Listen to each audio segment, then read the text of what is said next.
Yo, yo, yo. What is up, ladies and gentlemen? It's your boy, the franchise player, Double B We Bad Boy, here. joined once again by that dude in the chair, Shane Effing Husky, and my boy right here, the Jameis himself, Mr. Jameis Mooney. What is up, ladies and gentlemen? It is the AEW Fight for the Fallen recap show. And boy, oh boy, it was lit tonight. I mean, it's hot as fuck in my house, God. but it was hot as fuck on the ring tonight, buddies. What is up, guys? I'm doing great. So I got to say, yeah. I'm doing okay, man. How are you? Man, I'm doing spectacular. It's hot as fuck. The devil wants to turn the heat off real quick. Sweating like a I gotta say it again, like I said the other night. Spectacular. Let's just say I'm fucking sweating my ass off. We like to hear, BJ. Exactly. So, man, look, let's talk about this AEW Fight for the Fallen, man. I mean, shit. So many crazy ass things happened tonight. I'm talking crazy shit. Mio Thunder Rosa had a really good match. Okay. And so Daniel Garcia looked like $1 million. And Daniel Garcia. Daniel Garcia is a made man tonight, brother. I'm just saying. But we'll get to that. Sir. We'll get to that. Well, we'll get to that. Let's start off the show. Let's start off talking about the one and only AEW World Champion. Because that interim World Champion bullshit, I don't understand it. You took the words of John Moxley right out of your mouth. True statement. Yeah. John Moxley versus Rush. I'm sorry, Rush, because it's not spelled Rush. It's not R-O-U-S-H. That's how it sounds like. There was a sign that said, "I'm here to see Jenny Lee and Neil Peart." Did you see that in the crowd? Yeah. I'm here to That was see crazy. Jenny Lee. But tonight we had a real good AEW World Championship match to start the show off. And I just gotta say, man, Rush is looking good. Yeah, he is looking good. I want to see him and Andrade. I mean, they're obviously setting up a feud with the Lucha Bros. I'm not really excited about it because I don't care about that. But I'm just saying, like tonight, Moxley looked like $1 million as usual, bleeding constantly like a stuffed pig at a butcher shop. Every fucking match. Can I say something that may get some heat from our listeners? Do it. We love the heat. Fuck it. It's hot as fuck already. Let's drop the heat. So I tweeted this out the other week. I have no issue with matches having color. Mm-hmm. But when every John Moxley match has color, it loses its meaning whenever he blades. For me, I agree. Like, I understand the Danielson story called for it. There are stories that call for it, but when he's bleeding against Takeshita and bleeding against Rush, and when he's bleeding every match, it takes away from the spectacle of the Crimson Mask for me. No, I understand that, and as a wrestler, I'm going to say for me, WWE has made it passé for people to bleed. I agree. But when you're in a real fight, if you're in a real fight and I slam your face up against some damn metal stairs, you're going to bleed. It's the old adage. Like, if you remember back in WrestleMania 8, Piper works with Brett, and there was a no color rule. And they're just like, this match calls for it. And then they did it so subtly that Vince couldn't catch the blade job and said it was hard way. Oh, yeah, when he hit him with the bell. There are matches that call for it, and I feel like WWE underdoes that, and sometimes also should absolutely take it into their own hands in that regard if they feel the story calls for it.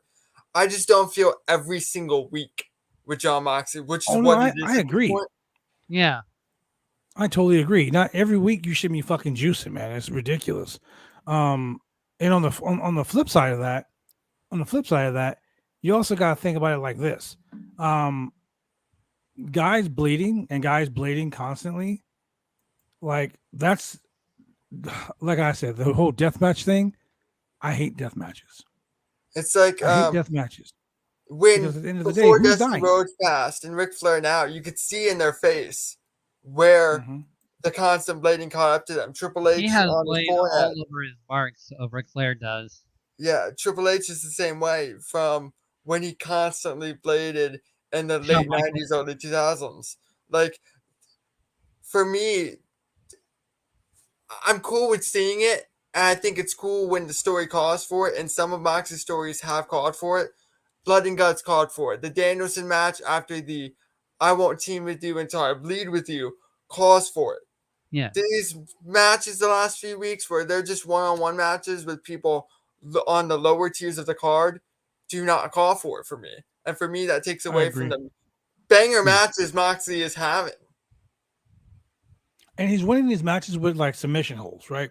He hits him with the Death Rider or whatever, whatnot. But but Moxley wins the match tonight by putting him in the drag. What is it called, the bulldog choke? So he hit him with the bulldog choke and he choked him out, right? That's one thing. Now, something else that kind of caught my eye was the fact that Chris Jericho comes down and says he basically wants a shot at the World Championship. Now, but Moxley saved that promo. Moxley did save that promo. Yeah, but Jericho was the first ever AEW World Champion. He was. And who did Jericho was, and who did Moxley make his debut against? Kenny Jericho. Omega. No, he did. That's right. He did attack Kenny Omega. My bad. Yeah. But I see the let's do this. There, my boy, Quick Vic. What up, Vic? All hell the guys. Vic is in the house. Yes, sir. Vic's over in Germany. Watching this all the way. I'm not going to say the UK. I'm going to say he's in Germany. Vic put me on blast last week because I said that. So I ain't going to forget Corey, Vic. our lead news writer, hates when goddamn right, I got it right. mentioned as the UK. So it's an ongoing joke with everybody in the work chat that we just say it now to make them angry. That's funny. Wow. Crazy. Some but people get beat up in America. I mentioned this on Twitter in replies to Stephanie Chase when she said something along the same lines. I would like to see Jericho win the belt here because I think there's a lot you can latch onto with Jericho being the antithesis of everything CM Punk personifies in AEW, as well as their previous history to make a really nice dichotomy, complex story. Whereas I don't necessarily like the idea of Moxie versus Punk for the first match back because I would like to see a match like Mox versus Punk get more build than let's just see who the real champion is. Yeah. So I will honestly, people aren't going to like it. I would have Jericho go over here just because I think Jericho Punk serves a better purpose long term, and you can build a Moxie versus Punk later, and you already have a build. So I'm going to stop you there. The only thing I see in a Jericho Punk feud are the promos. That's it. Yeah. Oh no, I agree with you. But shout out to my boy Victor. What's up, Victor? I just think that personally Jericho needs to fucking just go away. Like this whole Jericho Appreciation Society gimmick. Like he keeps reinventing himself. I'm a wizard. Like what the fuck? Who cares? A wizard? Come on, man. My biggest issue with Chris Jericho, and I've had this issue dating back to the Orange Cassidy thing, but it's bled into every feud since. His feuds overstay their welcome. Yes. Every single time. And I don't know if that's his call or that's Tony's call. Well, it's probably Tony's call regardless because Tony has the final say. But that's my main issue with Jericho right now is the Orange Cassidy feud went on too long. Okay. So, now the Eddie Kingston feud's going on 3 months too long. Oh my God, it's ridiculous. That's my main issue with Jericho. I agree with that. That whole that's the thing. Whenever Jericho's around, he fucking milks the shit out of his feet. He really does. He really does. Look, Jericho beat Kingston 4 fucking times? 4 times. Dude, that's 3 times too many. You see what I'm saying? I still think Eddie should have won last week too. Yeah, the way a storyline should go is the heel gets over, the heel gets over, the heel gets over. The fans are going to get so angry they can't wait for the face to get over. You build up the suspense, and the face gets his big fucking win. I've said this before on your show, but it was one of the Fridays because I believe we were discussing the Roman Reigns story. If a heel does not get his comeuppance at the climax of a story, then the story does not serve the right purpose. Exactly. And that means it's not a good story, also. No. Because the whole point is to build to the climax of the heel getting their comeuppance. You finally get to see your hero overcome the odds. That's the whole point of professional wrestling. That's formula has been built on since day one. It's like this. Look, remember? Okay, so I'm the bad guy. I'm the ultra bad guy because in Infinity War, when fucking Thanos snapped, I stood up in the theater and I fucking cheered, and people were like, "What the fuck is wrong with this guy?" I was like, "Bro, the fucking bad guy finally won." About time. Like it's like the bad guy won, but that part won, and it took them all this time, the whole time heist thing, all that shit, to get over on the bad guy, not once but twice. So they got their big pop. They got their, at the beginning of the second movie, they chopped Thanos' head off. I was like, oh, that was anticlimactic. But then that Thanos from fucking like 2010 or whatever came back, and it was like, oh, here we go, right? Now it's about to I was go excited down about that because because now the story made sense. So when it was over and the good guys won, you cheered. You were like, okay, finally the good guys won. Everyone's here when Captain America grabbed Thor's hammer. Like when Captain America was like, Avengers, assemble. I got chills. Yes, the whole fucking theater was like excited. Like that was cool. Like that was cool right there. Cool. So you built up that anticipation. Anything with Chris Jericho, the anticipation gets sucked out after 3 matches. Yeah. Right. And that's where I have a problem. So John Moxley Jericho challenging Moxley, I'm like, oh, this is gonna be just a filler fucking feud because CM Punk isn't gonna be back in time. But now they don't have nothing to do with Eddie Kingston. But you just had Eddie Kingston just say, I'm gonna fucking make you bleed, It's hard to say whether or not this puts a damper on Punk potentially being out back by All Out. I don't think he will be personally. But considering the match is already set, his foot shattered. Yeah. Considering the match is already set for 2 weeks, this probably isn't an all-out match anyway, regardless as to whether or not. Yeah. Moxie has to retain the belt. So in a match that I predicted last week, I said that this would be great, and I'm so excited. So Quick Vic has a quick question here. He said, "Where is he? Where is the mixologist at though? That dude is sipping. He is sipping some rum, some coconut rum right now in wonderful, beautiful, sunny Costa Rica. That's where the mixologist is. Hey Victor, he's on a family vacation in Costa Rica right now. With Julian gone, you get this wonderful face. Gee. All right, so in the match we were talking about last week, I was so excited about this match. Danhausen challenging absolute Ricky Starks for the FTW Championship. Whoa. Remember, hold on. Before we go on there, you totally fly out that John Moxley challenged the Lionheart Chris Jericho. Okay. He said he wanted the G1 Classic Chris Jericho. No, he wanted the Lionheart Chris Jericho. None of that fucking. So people are calling out old Chris Jericho's because I remember 2 weeks ago, they called out the Painmaker. Yeah. So I just want somebody to call out King of the World. WCW Lionheart. Someone calls out Y2J, I'm gonna shit myself. Like I want somebody to call out. How'd you come out Y2J? I want someone to call out King of the World so we could get that stupid beard back. Yeah. Oh my god, yeah. With the little ponytail. The King of my world. I missed that shit. So we got Danhausen versus Ricky Starks for the FTW Championship, and I said this 2 weeks ago when I said it last week when he came out and he was like, I come out to accept the open challenge, and I said it will be great if they put a Hook in that spot. And we're halfway right. Halfway right. Tonight, Ricky Starks defended the FTW Championship against Danhausen in a very entertaining match, to be honest with you. It was really good.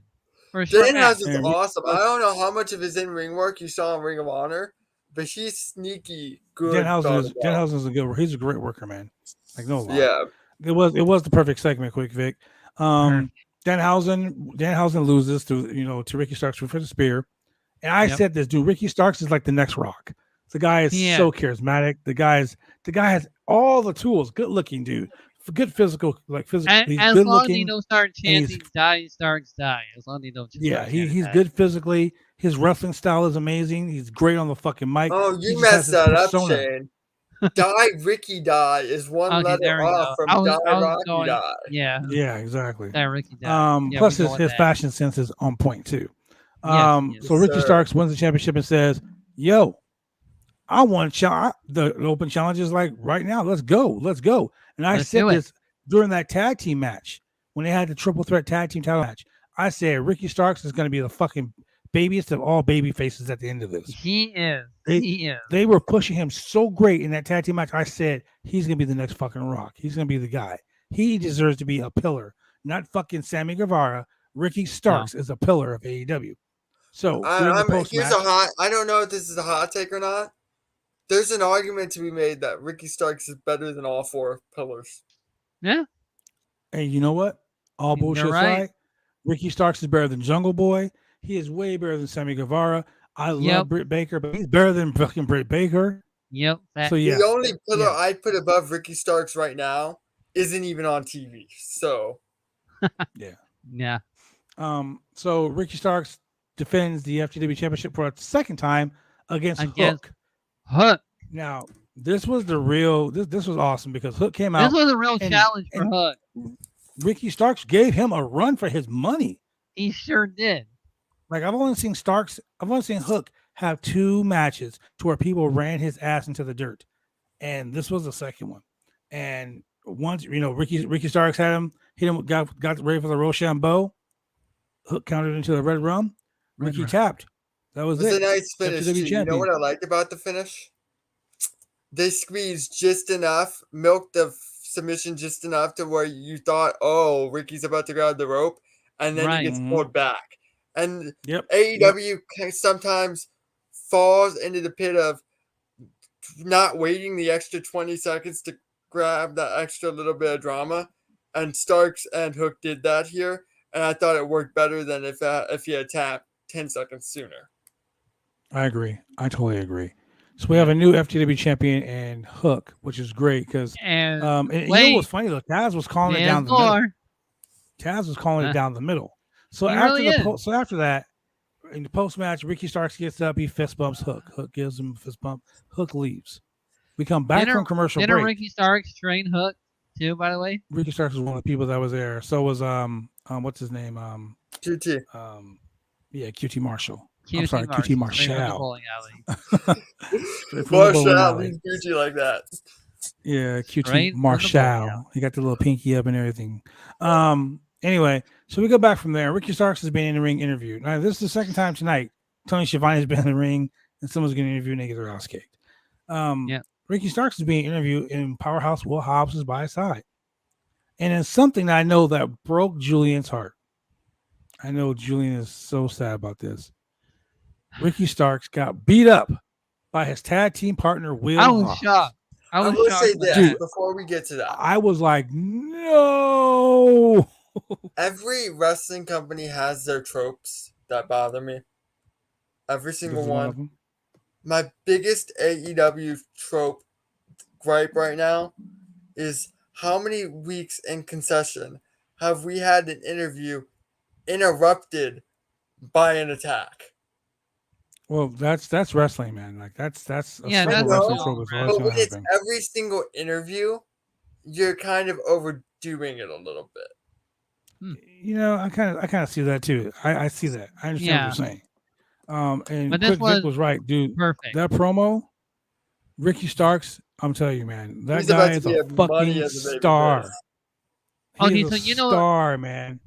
You know that fan that shouted "No" when Seth Rollins betrayed the Shield? That's how I was when Will Hobbs betrayed Ricky Starks. I was like, "No!" Bro, a tear creased my cheek. I was like, "No, now no, don't Will do Hobbs it." Can go do all better things and become AEW World Champion. Oh man, yeah. I didn't see that hit from Will Hobbs coming even from 2 feet away. That's true, man. I didn't see it either. But you know, it is what it is. It's professional wrestling. Will Hobbs turned on him, just turned Ricky Starks into like the biggest baby face on all of AEW. Or Ricky we can Starks have a big meaty man and slap a meat match between Wardlow and Will Hobbs. No. I think that promo that Ricky Starks put out there, so much fire. I expect him to be TNT champion by the end of the year. Yeah, he has all the tools. Let me get Who even is the TNT? Dante Martin. Yeah. Let me get Dante Martin versus Sammy Guevara. My God. This match right here for me slowed down the pace. All the rest of this show was great. Like start off like 2 great matches, 3 great matches in a sense, and then you put this match together, and I'm like, this is my go take a cold shower break. What? I don't like Sammy Guevara. No, I look okay. So for me, Dante Martin just doesn't do it for me. And Sammy Guevara, like, do I want to see him make out with his fucking wife constantly? No, that's old. I'm ready to say that's so old. He's trying to be the new Miz. Sammy Guevara is a talented dude, but I don't think there's a single thing he's done this year that's interested me. He was on Cody Island for a little bit, and that entire thing was completely mishandled, ruined his perception. Since then, he's not really had any strong singles matches, albeit he hasn't really been put in many singles matches. His character work has taken a major dive. He's somebody you don't want to give up on a Sammy Guevara because the tools are there, but he's somebody who would benefit from disappearing for 3 or 4 months and then coming back with a soft reset. Right. I feel. Okay, I can see that. I don't know. Sammy Guevara wins the match. Sky Blue comes out with Dante Martin. Rumor is that they're dating. So. You know what? I feel kind of bad for Dante because Dante is kind of like the sacrifice for every opponent. You need good hands, man. I don't like his gimmick. I don't like his character. I just think he comes out trying to look tough, trying to act tough. Dude, go back to being Lucha Fox, wherever the fuck you were, and over there in Minnesota, and wrestle like be that character. Don't try to come out being something you're not, because it doesn't show me. For me, it's like Shane coming out saying, "I'm a gangster from Compton." Nobody gonna fucking believe that shit. You never know. You think about it. Shane's like, "You from Compton, homeboy. He's hose down." I'm gonna look at Shane like, "Are you fucking kidding me?" I don't know. Shit's kind of scary. It's like Robert Pattinson, Batman. If Robert dressed as Batman caught me in a dark alley, I'd be like, get the fuck out of here. What are you gonna do? Glitter on me? But Ben Affleck caught me in an alley dressed as Batman. I'd be like, like, people will believe it if I go to Compton and just take a picture and post it on Instagram and say I'm a gangsta. That's all I have to say, and they'll believe it. Look. Quick Vic said this. Wait a minute, Shane. Do you wear a tank top without any muscles? Man. Yeah. Hey, man, don't treat me like an Adam Cole in the street right now, all right? Oh.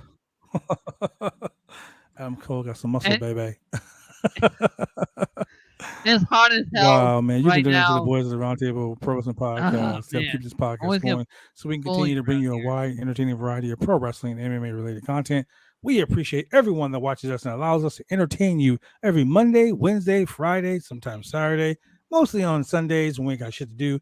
And there's a premium live event on. We like to be on and entertain the masses. And today I'm wearing my shirt that says Essential as fuck. I advise you to make memes out of me on Taking Blue Chew. Do it. I advise you. Wow. Of course. Wow. They entertain you. I'm just here. Yeah. Just here. Jim is just here. It's all right though. It's cool. It's cool to be just here. No, it's like that William Regal promo where he gave all this praise to Bryan Daniels and Ezzo. It's right here. I'm like, that's I knew you were gonna say that. We like having James here. He's a good dude. Yeah. Depends on who you ask. Depends on who you ask. Wow. No one better say anything bad about Jameis on my motherfucking show. No. Just saying. Yeah, so Sammy Guevara wins for the GTH to go to hell. Post-match beatdown, Ruby Soho, Ortiz, and Kingston run down to save him. So we're going to see the Jays now in the feud with. and a J of the JAS. Yeah. Oh, I'm really interested. I said this on Twitter, which my is right below my jaw. You mean this at the Jameis? Yes, sir. I'm not Jameis. Okay, Jameis. right. Look. Stop. I need to say this right now. Get it out. I apologize to Jameis for not following you back on Twitter. You still don't follow me. I swore I was following you on Twitter. Dude, wow. I'm gonna fucking go follow you right now. You know how long it took for me to have bad blood? Shut up, Shane. No one asked you. You know how long it took for me to have bad blood to follow me on Twitter? He recently followed me like 3 weeks ago. I'm like, are you shitting me? I follow. You know what? Here's the thing. I seriously thought I was following you, dude. Seriously, like no bullshit, all bullshit aside. I could have sworn I was following. I realized it wasn't my personal Twitter that was following you.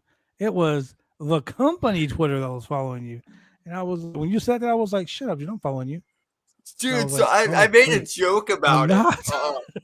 As we were off air on the podcast I did earlier this week with Queen of the Indies and Ash Nova. And then did you do it on there? What? Wow. Did you shit on me on there for not following you? No, we were off air and I made a joke. I'm like, Bad Blood. They were listing wrestlers who followed them, and I'm like, Bad Blood doesn't follow me, and I'm still salty about it. And then I'm like, I'm a little salty about this right now. What? No comment. Yeah, that name is. I'm going too afraid for commenting on. Yeah. That. No comment. But look at this. I called you following the Jameis. Following the Jameis. Following the Jameis. So I said on Twitter that I don't like that you have somebody as versatile as a Ruby Soho, and to get on TV. On television, her character has to rely on an Eddie Kingston. You can't find something. I'm not really cool about that. This goes back to, and I love Eddie Kingston. Eddie Kingston is one of my favorites. Don't take that as me harping on Eddie Kingston in any way. But the women struggle so much to get television stories outside of the 2 championships. And something like that, they need their own stories. Ruby Soho goes off TV the moment she loses to the 2 champions. Doesn't come back until a guy needs her help. Right. For me, I don't like that. There's so much you can do with act like that, a performer as good as she is, and you're just not. And while I was happy to see Ruby Soho on television tonight, I felt a little dismayed in how it was presented. Yeah, not every woman doesn't need to be in the stable. I agree with Quick Mix comment over here. Not every woman. Yeah, the women in general don't have to be in the stable to get on TV. Yeah, they're fine on their own. Look, we had some really great women's matches over the last couple of weeks. I'm gonna say that right now. I'm an advocate for women's wrestling. I'm an advocate for women's wrestling. So, I agree. And Quick Vic, to answer your question, you said, "Wait, what happened?" We'll DM you. Comment. We'll DM you. No comment. I refuse to answer on the grounds that it might affect. Yeah. Never mind. Never mind. I have my views. Anyway, the women's match today was again in this 9:20. Yeah. But it was a good women's match. I enjoyed it. Yeah, it was. We'll get to that. The funny thing about this is this. So we get back from commercial break. Sanjay Dutt, Jay Lethal, and Sandam Singh are talking shit about Samoa Joe, and then they start talking shit about the best friends. And the funny thing was,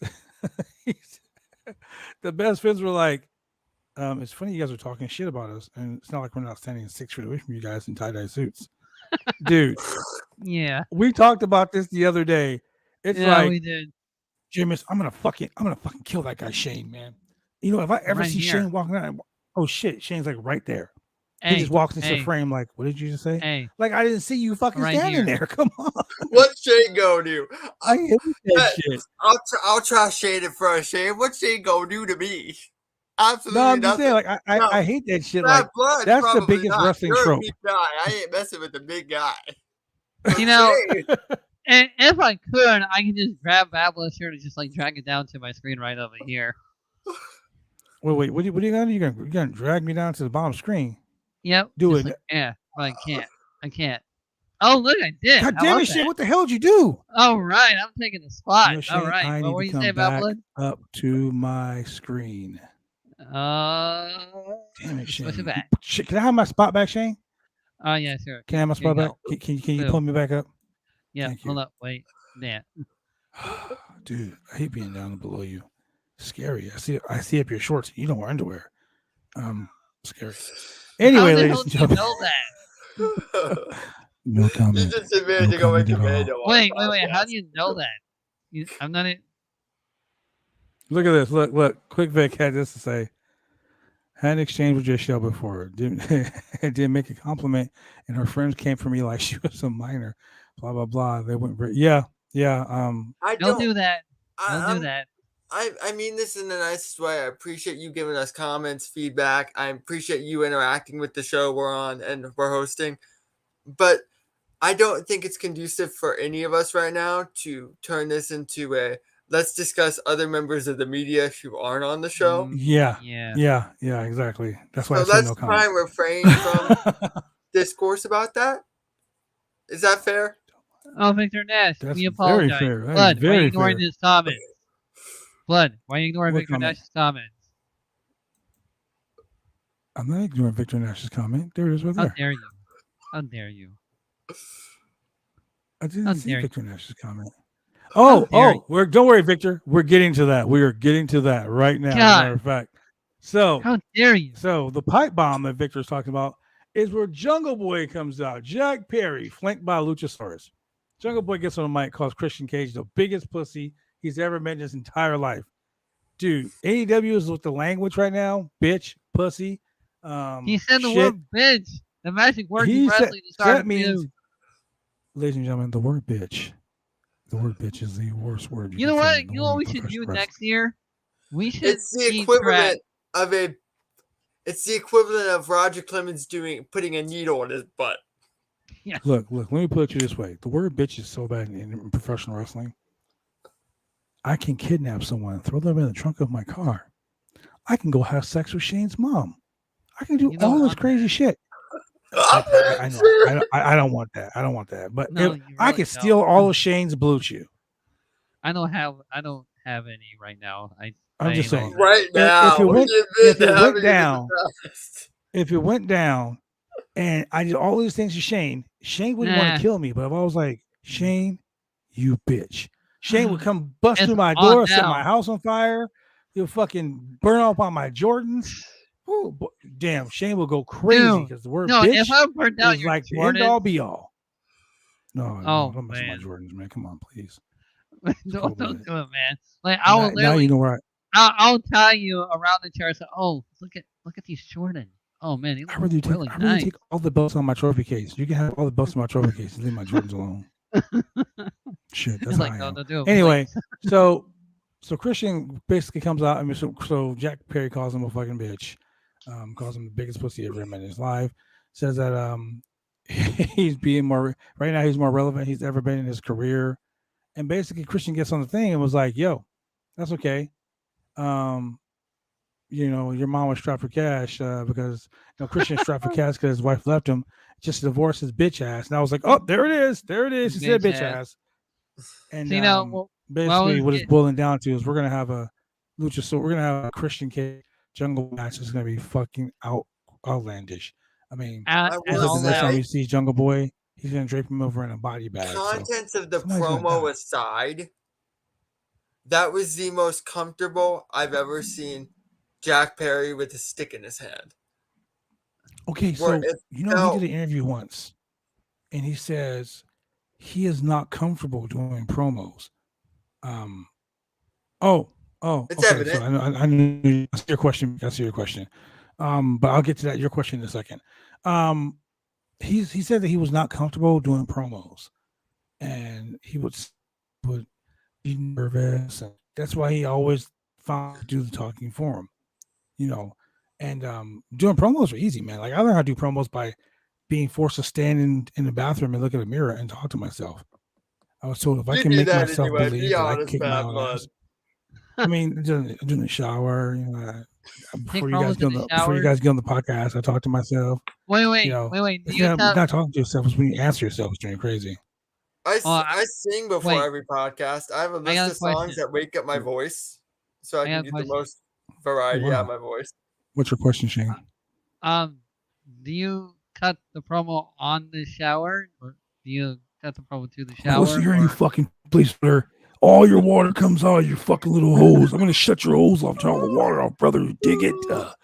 Yeah. I want to turn that knob real slowly, but I'm not gonna turn on the hot because it's hot make sure it gets all nice and warm in here. Yeah, get all steamy.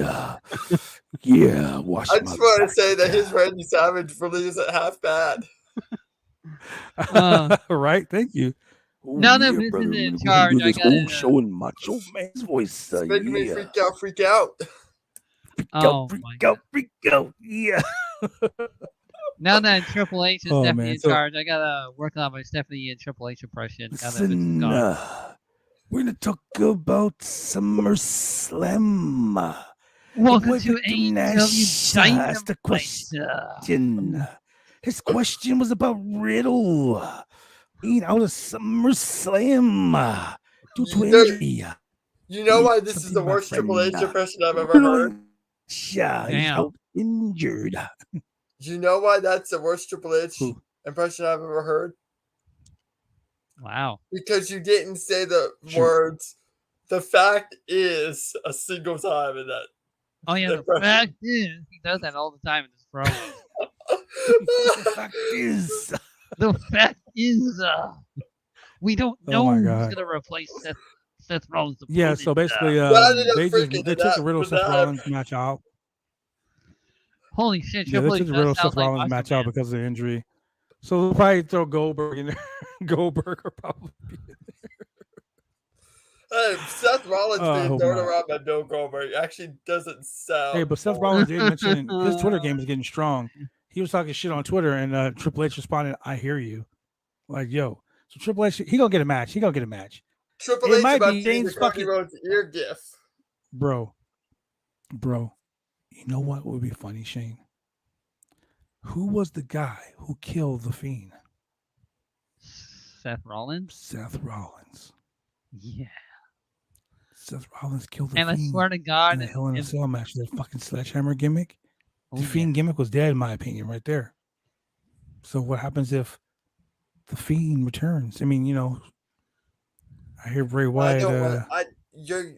Fiend puts himself into a corner too easily. Go back to the original iteration of Bray Wyatt, and with a different regime that's going to be more focus oriented. You should go back to this gimmick, man. Go back to the Fiend and the Firefly. If Bray Wyatt does return, I would love for him to do this. Hey Shane, I'm here. Oh man, that would be great. Yeah, that's what I was saying. What? He's here. Yeah. He's here? Oh yeah. Right over here. Cool. In the fun house. Just chilling. Kind of cool though. But anyway, to your question, I'm sorry I didn't see your comment. My bad. See, now I'm gonna have to pull you under again. See, look, no, come here, right now. Don't do it. I'm doing it. So then we have the match that I was waiting for: Swerve Strickland versus Tony Nese and Smart Mark Sterling in a handicap match. Now, ladies and gentlemen, Smart Mark Sterling is actually a really good worker, trained at Creator Pro Wrestling. Mark Sterling's a goddamn good wrestler. Tony Nese, amazing. I really wish AEW would push Tony Nese the way he should be pushed. Yeah, the premier ass. Swerve, on the other hand, I'm really not too impressed with Swerve. I really didn't enjoy this match. I didn't enjoy this match. I didn't either. Say about it at all. It was just a match to me. I mean, I like Swerve, and this is the one match where it's like this is the first Swerve match that I really just didn't care for, which is a shame. Yeah, it did. It felt unnecessary to get to the tag team matches they're gonna have. I agree with that, Quick Vic. So basically, ladies and gentlemen, what Quick Vic is referring to is my boy Josh the Goods Woods, former Ring of Honor Pure Champion, friend of the channel. I did a great interview with him. As a matter of fact, go back and look at it by sometime. Josh the Goods Woods, man, attacked one half of the tag team champions, Keith Lee, and left him blindsided. So can you imagine Josh Woods and Tony Nese versus Swerve, Swerve in Our Glory, which we're gonna have. Yeah, quick Vic. I'll let me some Josh Woods too. He a good dude, man. He's a good dude. You love yourself some Wood? Yeah, I bet. I bet Shane loves the It's not 9 o'clock yet. Shane loves the good wood. So to answer your question, Victor Nash, Josh the Goods Woods, the former Ring of Honor Pure Wrestling champion. He's the guy who willing you to beat for the championship. He's also a friend of the channel here on the Roundtable Pros podcast. Friend of the channel. So he's really good. He's had some AEW dark matches, but now they're featuring him prominently. This whole Ring of Honor AEW crossover thing, it might work if they do things like this. Yes. If they do things like this, they can't bury the Ring of Honor titles or anything like that, but they can't bury AEW either. So they really need to split one of those shows. Like I said earlier in the week, get rid of fucking Dark Elevation and make that a Ring of Honor show. Yeah, which I have a feeling they might do. And now that they're going to have another title, they should honestly do a brand split because they have titles to do it. I said it before we went on air. I don't like the trios titles. I think they're beautiful belts. I don't think AEW needed them yet. I think they're pandering to an audience that doesn't understand that the belts may be diluted too soon. They're already struggling booking the main tag belts. They struggle booking both women's belts. They struggle booking a number of belts. I don't like that they're adding another one just to have it because fans are clamoring for it before they're ready to add more. I just don't like it. If you think about it, those 6-man tag team belts were promised before any other championship belt was promised. That is true. That is definitely true. Kenny Omega talked about those belts on the first Jericho for a long time. And that goes to a backstage segment with the Young Bucks running into Hangman Adam Page. And if you remember on the Ring of Honor watch along we did the other day, they were just talking about the Ring of Honor World 6-man tag team titles, and they were talking about the Hung Bucks. Hangman Adam Page and the Young Bucks when they were the World 6-man tag team champions. So they AEW kind of glossed back over that again with Hangman Adam Page being there. And if you've been watching BTE, Matt's been trying to send a text message saying he's sorry to Adam Page. Today is Adam Page's birthday. Shout out to Adam Page. Happy birthday. Shout out to my boy Nick from the Young Bucks. Tomorrow's his birthday. Shout out to your boy Nick. I'll send you a text later. His birthday is tomorrow, not today, but yeah. Anyway, we should have him on the show. They what? We should have Nick Jackson on the show. You don't do podcasts. That's the problem. Yeah, trust me, I've been trying to get him on the show since we started. I could pass as Nick Jackson. I'm sure. Just put my hair back. Wow. Yeah. You got the Macho Man thing too, brother. Macho Man, yeah. Nick Jackson. What are you getting into? Nick's a real cool dude, by the way. He's a real cool dude. Anyway, so they kept referencing the Hung Bucks, and Adam Page was there, and he was like, "Hey man, happy birthday!" "Oh, thanks man. Hey man, I've been wanting to talk to you about something. I've been trying to send you this text, And then the Dark Order came. Hey, how's it going? Like that. Yeah. Hold on. What's good, guys? She's popping in before bed, just like Medusa popped in NXT. Yeah, for real. Yeah, I did not expect that at NXT, but I really didn't. Yeah. What happened? I'm just Medusa in NXT. Oh yeah. We went over that on the show on the NXT post show. For Body Slam, which you can watch every week. Throwback does a tremendous job. I exist. So be sure. I'm here. You're like, I'm just there. Be sure to check that out every Tuesday after NXT. Well, quick, Vic, you said it feels like Kenny will be their third and Hangman continues to suffer. So here are the original booking plans. The Bucks weren't supposed to win the tag team championships, and that's why they lost them a week later.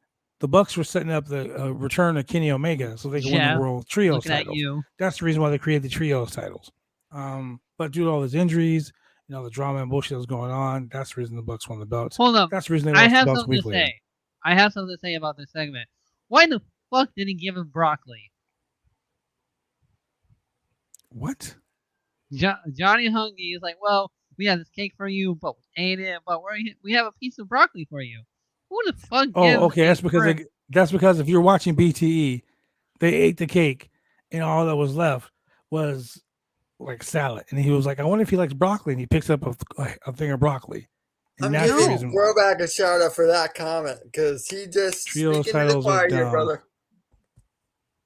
That's why you're my favorite co-host for the post shows. Are you gonna tell me the IWGP tag team titles, the Trios tag team titles of IWGP are dumb? Are they dumb? Are you gonna tell me that the Ring of Honor World 6-man belts are dumb? I think the Ring of Honor are you gonna belts tell me are the dumb. AAA, I think IWGP is a little different because of how they book their championships. Yeah. Okay, so here's the thing. Booking philosophy has a lot to do with it for me, and I've already gone into that. Yeah. Maybe the Bucks and Kenny are gonna book these 6-man belts right. They're gonna put themselves to win. Did the Bucks and Kenny book the women's and tag championships right when they were booking those divisions? Actually, I don't think so. Yes, when the Bucks were booking the tag division was the best tag division in the world. It was better than WWE. It was better than New Japan. Well, that's not saying much considering the state of tag team wrestling in general. There you go. They made tag team wrestling relevant again. But when the Bucks lost the belts, it was like, oh, those guys are the champs? Now, FTR, on the other hand, are making tag team wrestling relevant, which is FTR is killing it. They weren't on tonight. That surprised me a little bit. Yeah, that just got weird. Do you think they would have at least kept them, put them in a segment that was keep on? them I fresh went to after get food. Supercard? Wow, Throwback is just shitting all over the Trios titles. Yeah. Damn, Throwback shitting all over the Trios titles. Okay. I'm glad Patrick, you're my favorite person to host a post show with. Wow. Who are we? Chopped liver? God dang. That's the you know what? He agrees with me. Sean Ross Sapp was formerly known as the Great Muter. Guess who's the Great Muter now? I am.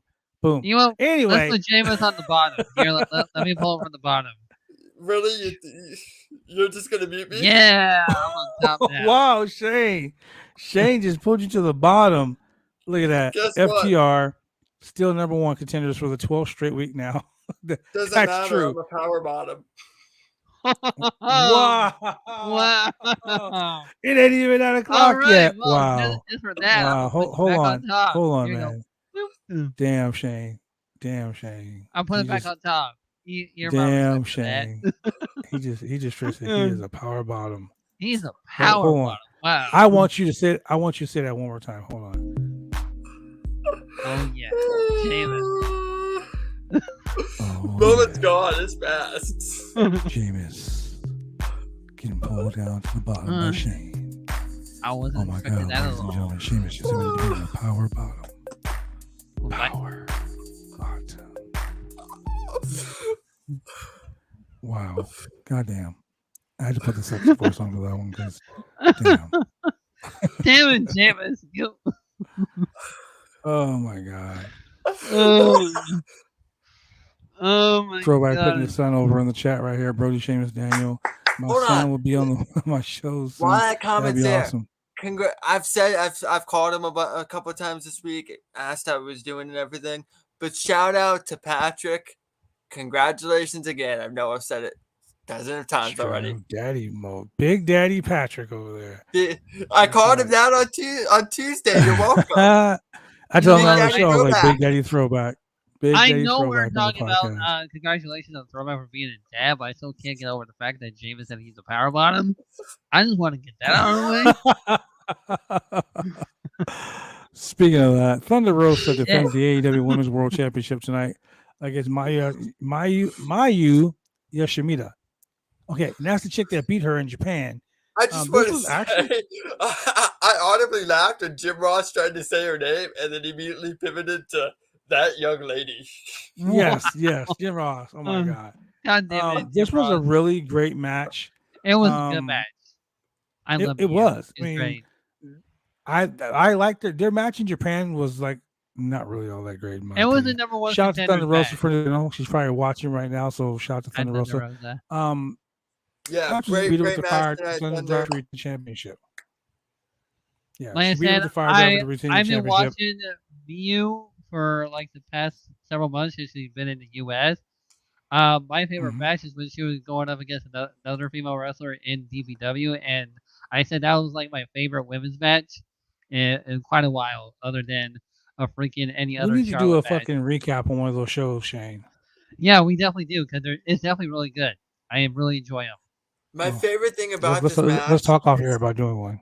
Hold on. My favorite thing about this match is that the women killed it after a whole day of discourse about whether or not people would know Miyu Yamashita or Yamashita. Like she's constantly putting on quality match after quality match. And I think I love how AEW. Yes, she does.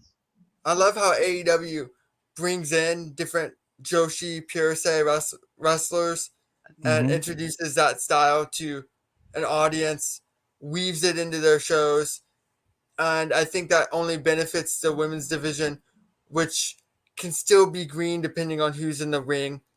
And those are the best women's wrestlers in the world. So I'm very happy that every time this discourse comes up and it's not necessarily favorable, their mouths get shut. Yeah. Shout out to my boy Quick Vic. Gotta go to sleep now. Close to 6 a.m. No, it's 6 a.m. in Germany, ladies and gentlemen. In Germany, ladies and gentlemen. Shut up, 6 a.m. in Germany. Thank you for listening to us tonight. In Germany. And thank you for listening to. I'm gonna keep saying that. I'm gonna keep putting over the fact that he's in Germany. Yeah, I'm keeping over the fact that he's in Germany. That your boy James is a power bottom, and that Shane is excited about it.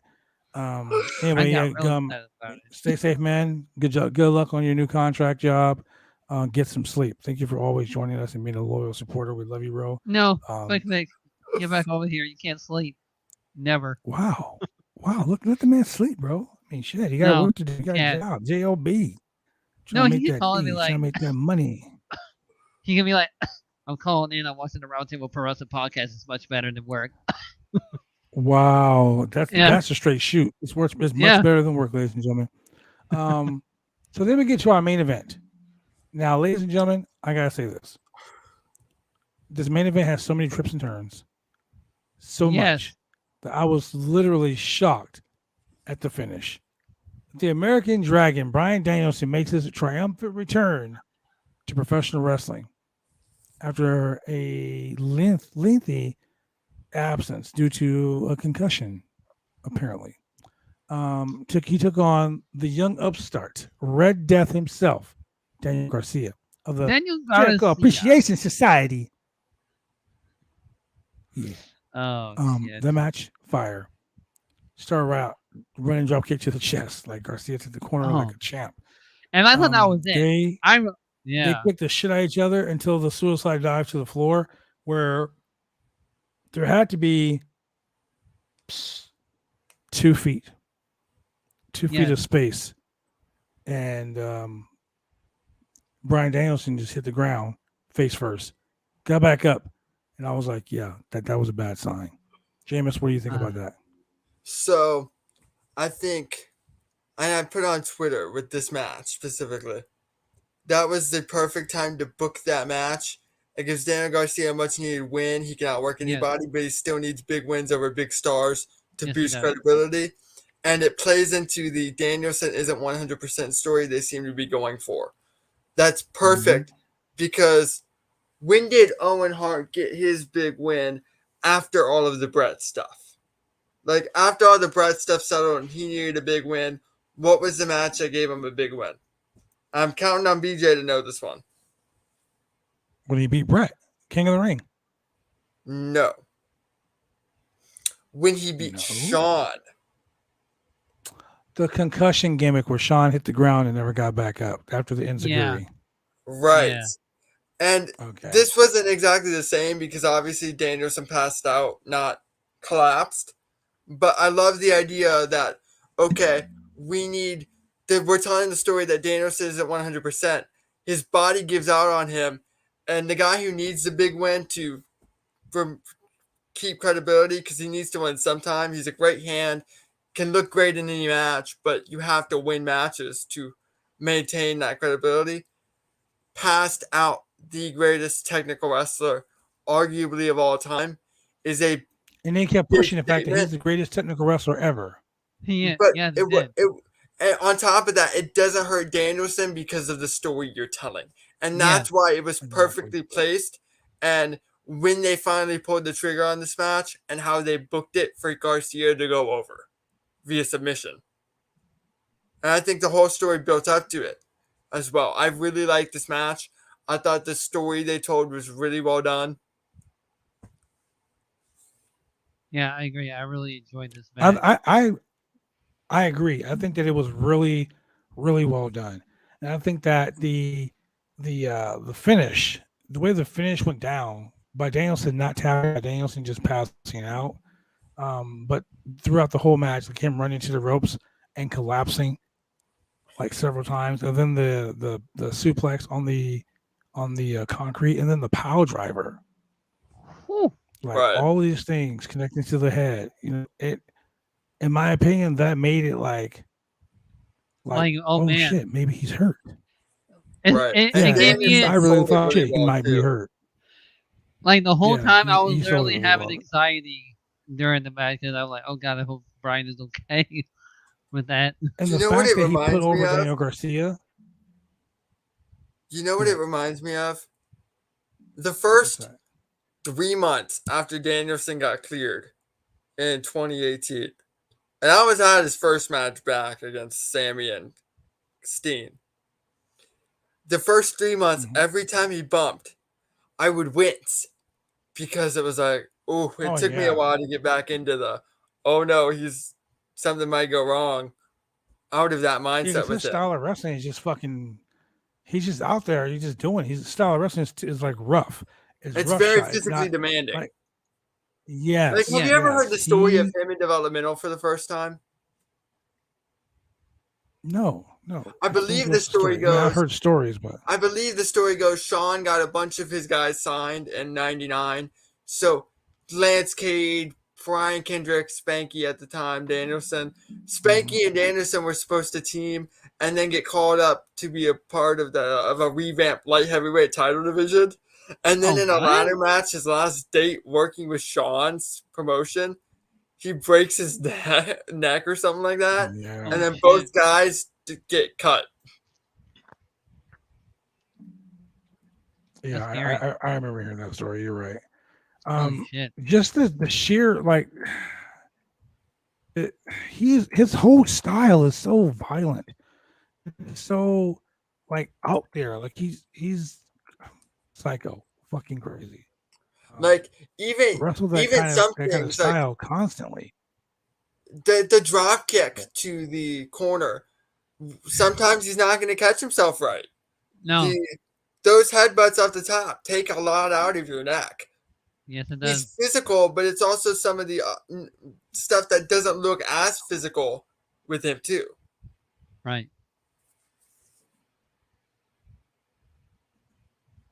It's the whole thing, man. Like, I just think that his style is so abrasive and so out there that he's not giving him, like, he truly is not giving his body a chance to fucking, like, relax. That's why he's not doing like 500 things at one time. He like, you just came out from very serious concussions, and you're out here fucking killing yourself. Especially for somebody who has concussion history. Yeah, especially who are retired. Yeah, you know what I mean? Like, I got 3 concussions over 30 years. And once the second concussion came about, I took like a month off of wrestling, man. Like, yo, I'm not trying to take any bumps. I'm not trying to do any of that crazy shit right now because I want to keep my fucking brain in check. Right. Like, people don't get it, man. This is no joke. Like, this industry is no joke. People get hurt on the regular. I just think that.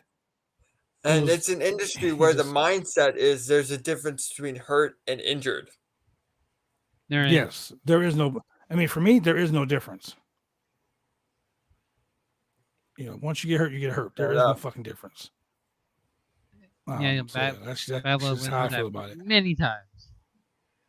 Yeah. You've seen Shane. You've seen. There's come a point where, like, you can hurt yourself, and then you can hurt yourself.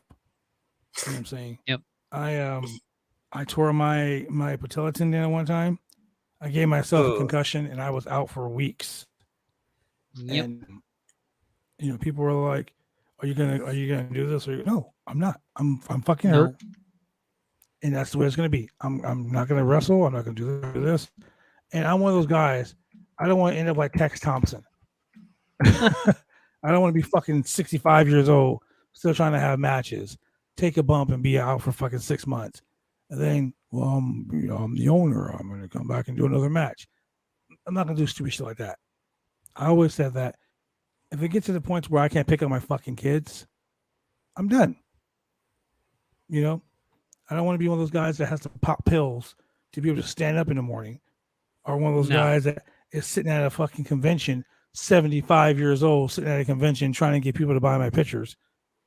Reminiscing about the old days when I was drugs off the top rope. No, not me, buddy. Not me. Those were the days. So, those were the days. I remember that shit. Yeah. Like, nah, dude. I remember the days where the locker rooms were tough instead of them playing video games. Damn pansies playing video games, doing selfies on their TikToks and all that stuff. Like, damn, Undertaker, I got you. Undertaker is respectfully a boomer. Going trip. Oh man. Yeah. Shit. Anyway, his style is so abrasive, and you sit there and you like, oh God, oh God, oh, and here I am sitting there thinking to myself, please don't be hurt, please don't be hurt, please don't be hurt. And I'm getting worked. I'm legit getting worked because I'm thinking this guy's fucked up. I'm like, please don't be hurt, please don't be hurt, please don't be hurt. Right. So yeah, I understand how you feel, James, when you saw him take a bump, because tonight. Yeah. That's what I saw. And at the end, surprisingly, what are your thoughts? I really enjoyed it. I really enjoyed the story that they told. And once again, I proved my friends wrong that AEW is not that predictable. 3-0 on that one, by the way. And I was rubbing it in their faces. You know what was really funny about the whole night, this whole match? Just randomly on Jake Hager sticks his arm from under the ring. Right. You know I thought I was going to be like the ring. Probably Someone really was sitting hot. on the ring the whole fucking time, dude. Oh. It's hot. It's scary because you got fucking beams bouncing around constantly. Like people don't understand under the ring is not a safe place to be sitting. And then Jake Hager was probably texting the Hornswoggle and was like, man, how do you do this every time? Right? Yeah, like how you sit on the ring all the time, dude. It's crazy. Really? But all in all, I think that tonight was the night that Red Death, Daniel Garcia, was a made man. Yes sir. We had stars being made tonight. I was so excited. I was so excited. I give it a solid A- for the show. Solid A-. He's very particular on whether it's an A or an A-. Because of the whole. We're light down the show, man. On a scale of 1 to 10, I'll give it a 9.5. Yeah. I would have gave it a 10 if it wasn't for the interference from Jake Hager sticking his arm under the ring. I thought it was Wheeler Yuta just to fuck with the fans. My God. That would have been shocking. You thought it was Bray Wyatt coming back. I wish. Anytime I see something, not in the ordinary, I think of Bray Wyatt. Yeah. BD up in the house. Garcia is a true star in the making. Same with Ricky Starks. True statement. Him and Starks, man. Can you imagine? Just Ricky Starks. The real 4 pillars, hear me out. Daniel Garcia, Wheeler Yuta, yep. Ricky Starks, Hook. Yeah. I agree with Hook? that. Yeah, I was trying to think of somebody else who could be the 4th on the fly. Hook is AEW's homegrown. Legitimately. I don't know, man. I would have to see more, obviously, before I really say that. But I mean, I agree. Okay, hold on. Let's see. Hold on. Garcia, Starks, Yuta, and believe it or not, Jungle Boy. I was trying to keep the original I four pillars disagree. out. I disagree with Jungle Boy. The other with Yuta and with Garcia, I agree with that, but no. With Yuta, Jungle Starks, Boy, Garcia, yes. Jungle Boy was a pillar in Phase 2 of AEW.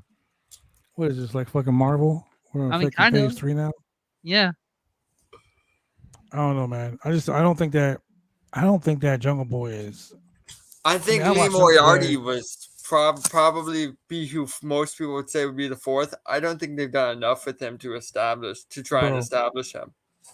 As sad as it is, I would say Jonathan Gresham.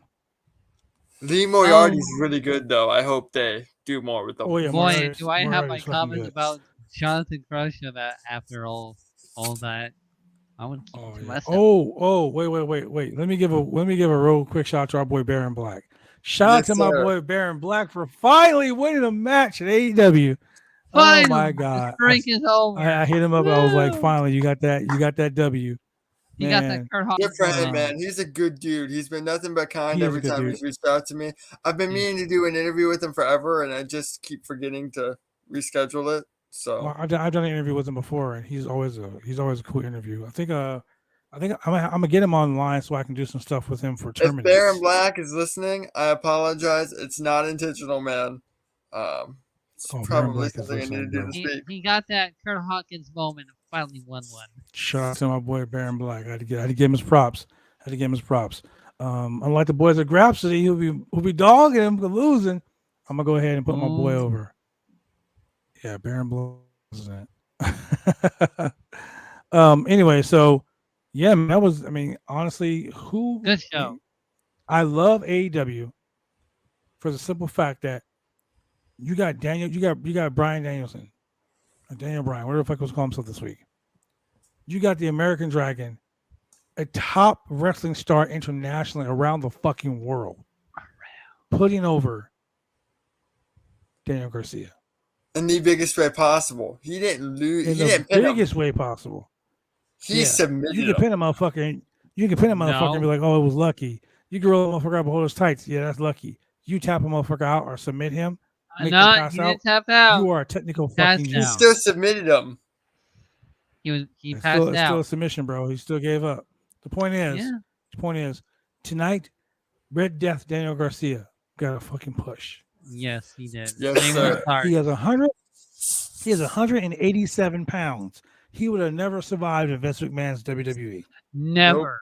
And that guy just beat a guy that the WWE said would never be world champion, who won the championship not once but twice. More than that. Yeah. Because he won it. He's multiple. I think he's a 3-time WWE champion, but he also had the world heavyweight championship. Yeah. So he won it at least 4 times, maybe 5. But the point is, this guy just beat a multiple-time world champion on live television in a match in Daniel Bryan's specialty match. Like, for him to submit him like that and all those counter moves, like, dude, this was like a technical fucking masterpiece of a match. Submission match. It was hold for hold, counter hold for counter hold. It was fucking awesome. Yeah, Danielson won about 5 times in WWE. Yep. Okay. Shout out to Danielson and shout out to fucking Daniel Garcia for putting on a stellar fucking match. WWE wouldn't have a match. Shout out to Danielson for being humble enough to do that when he probably didn't have to. Yeah, exactly. Like, he could have been like, I'm just going to job this kid out like we always do. But he knew that he didn't need that win. He knew. But did you guys realize that William Regal didn't come to the ring with him?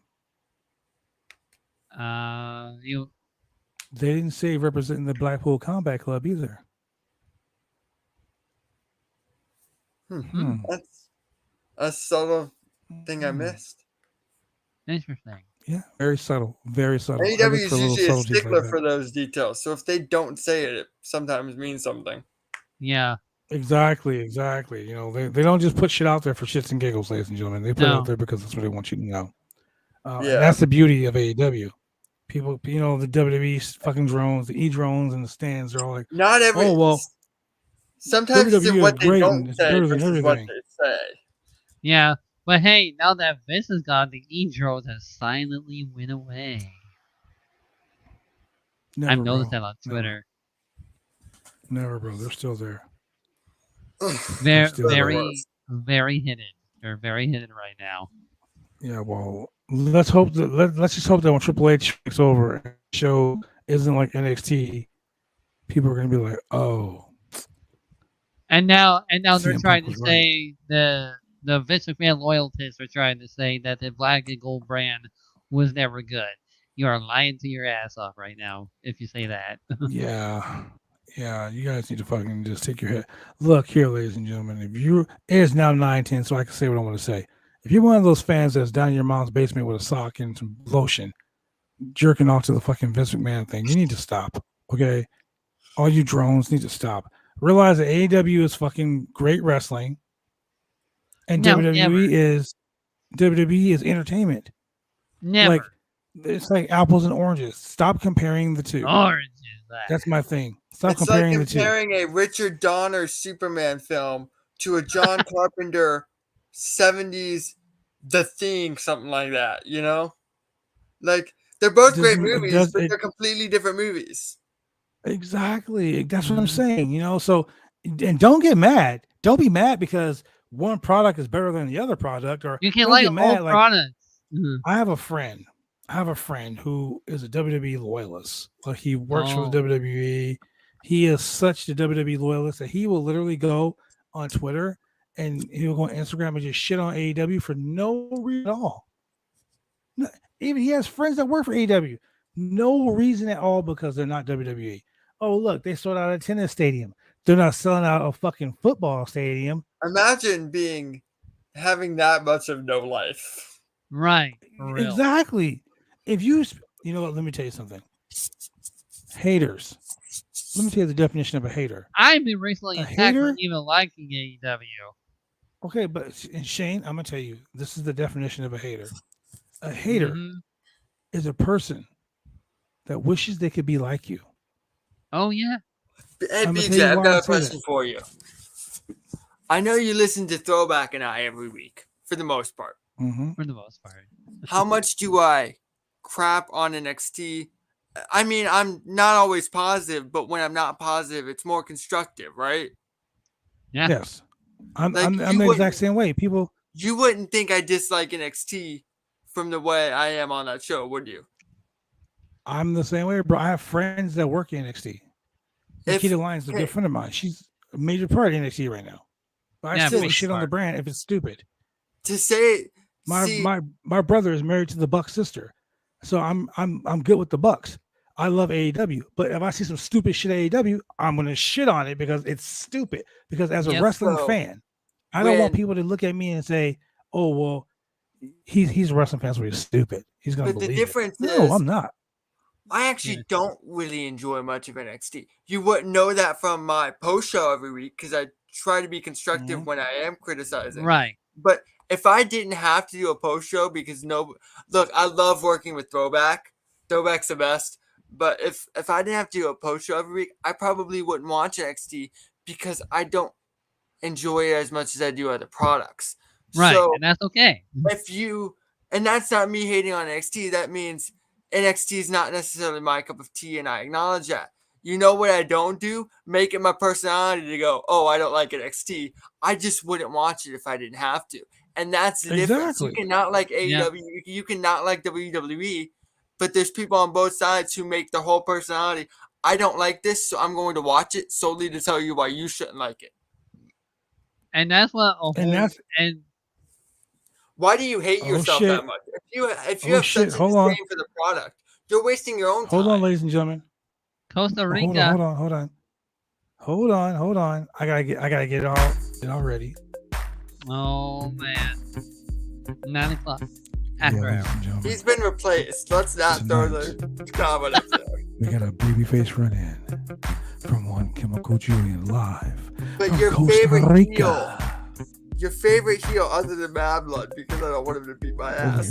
Your favorite heel has outdone you this week, Julian. So you've got some competition going forward, buddy. By the way, Julian, Sheamus admitted that he's a power bottom. I just want to get that out for you. Oh yeah. You say one thing is a joke, and you suddenly get a label. Hey man, on the show you can't joke.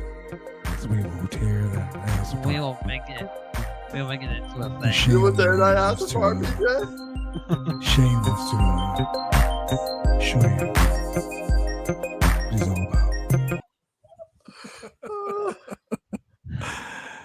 Wow, you guys are ridiculous. But yeah, man. Shout out to Chemical Julian out there in Costa Rica, always making time for the Roundtable Pros. And podcast, that is brother. why We we miss can you. have a random guest.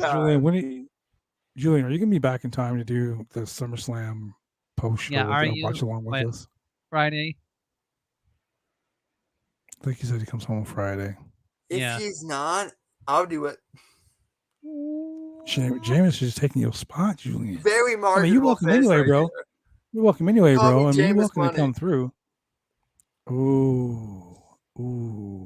He's trying to take your spot, Julian.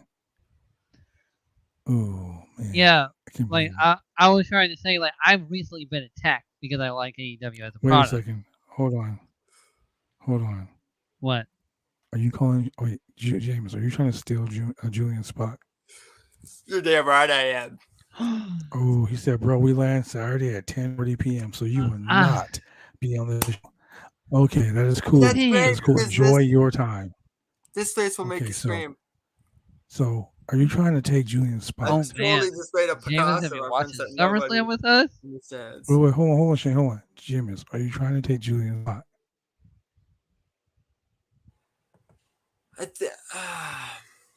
Let's see. Because I don't understand wrong. where the mix-up. Well, he is a mixologist, but I don't understand where the mix-up was the first 3 times I answered that stupid-ass question. Okay, so you answered it wrong, though. No, I answered it. You didn't say, listen here, Julian, you bitch. That's how you do it. Now, Yeah. you gotta, if you want to start a feud on the podcast, you gotta throw down, bro. You gotta be like, will never take my bitch. spot. BITCH. That's how. Listen up, bitch. You said it. Oh my god, that's the secret word on the podcast. Oh. That's the secret Hey, word. Julian, I'm from Florida. Xbox Heat ain't got nothing on what I'm used to. Xbox will never take my spot. Xbox Heat ain't got nothing on what I'm used to. Oh shit! You said the word bitch. That's the secret word. Oh my god! Hey, if I fucking tune in on this show on Saturday for the SummerSlam watch along, and your name says the mixologist himself, Mr. Jameis, I'm gonna shit my pants on the show. Do it. Oh man, the mixologist. Wait. Jameis. But if it says that bitch, I'm really gonna fucking. The Mooney mixologist. No. Yeah, the nameplate should be the God. power bottom, Sheamus. Oh, would you? God damn. You done fucked up now, James. Shane ain't gonna let you forget that. He's gonna be hashtag bragging it on. He's gonna be hashtag power bottom on your Twitter page next thing you know. Oh shit, Julian, do you see this? The mixologist. Wow, Julian. Look, man. Look, damn, this is the most shocking thing in the podcast history. You can donate to the Boys of the Roundtable Pros podcast to help keep this podcast going. So I've called out Julian. There's one more person that I need to call out. I don't think the host of Wicked Crazy Pinfalls is this thing. But Big Money Drew needs to get ready for Big Mooney Jameis. Ooh. Shit, are you coming after the belt? Are you going after the belt? Whoa! I'm still owed a rematch for that title. Yeah. Look, I don't need to see somebody else lose to know I'm next in line. Okay? Wow! Oh my god! There's a reason I'm looking past you. Oh my god, dude! Not only is he looking past you, but he didn't even look your way, bro. Look, all right. You're on the bottom. I'm way up here. But you just admitted you were a power bottom, so you're double down on the bottom. And I powered right through to the top. Wow. This podcast has got real twisting real quick. No, man. Mixologist I think he booty. just took your spot. I think he took the mixologist spot. Wow. He already walked over you and took your championship spot. Damn. Hold up, Babylon. You still owe me a shout at the Roundtable podcast. I don't owe you shit. You owe me everything. I respect this podcast, but I don't respect what it stands for. So I'll look past your Roundtable Championship, and I'll look at those actual championships sitting right behind you. Oh my God. James is just fucking, he is like super heel. What's the word? Bad blood, bitch. Wow. I think that's wow. James just dude. You know what? I like this heel, James. I like this heel. Hey, by the end of the year, we better have a top 10 moments in the Roundtable Pro Wrestling Podcast, and this will be number 2. What's number 1? Me winning the Roundtable Pro Wrestling Podcast Championship against Babylon. That'll be number 1. So that's probably never gonna happen. What I'm gathering is we've got 3 arrogant people. Oh yeah. And only one person who has any reason to be arrogant at all. It's this dude right over here. Well, me, who will refuse to give me my match. Damn, James. Look. Oh man. James just got his own fucking tag over here, bro. Like he's God. I see your comments, look, Julian. James came on the show, Shane. The fact that you're resorting Shane, look at this. The power bottom champion. Wow. God damn. The fact that Julian in the comments is resorting to very antiquated vines for comeback. And mentioning some announcer from the 80s that couldn't hold my microphone is very telling. Shit. That he doesn't have anything on me. Oh man, that's on now. That's on now as a feud. Y'all said bitch to each other. The wrestling report. The wrestling report doesn't hold a candle these nuts. to the Pro Roundtable podcast when I'm on it. Wow. Oh man, this is the James shootout. Sean Mooney, who cares? So 1989. So 1989. Wow. Which was the last time Julian had a personality. Oh! Oh, damn. Oh, I'm done. Oh, shit. Oh, my God, he's coming. Okay, that corpsed me a little bit. No, you did good. You did good. James presents that bitch show. Oh man. Oh man, well that fart knocker, power knocker.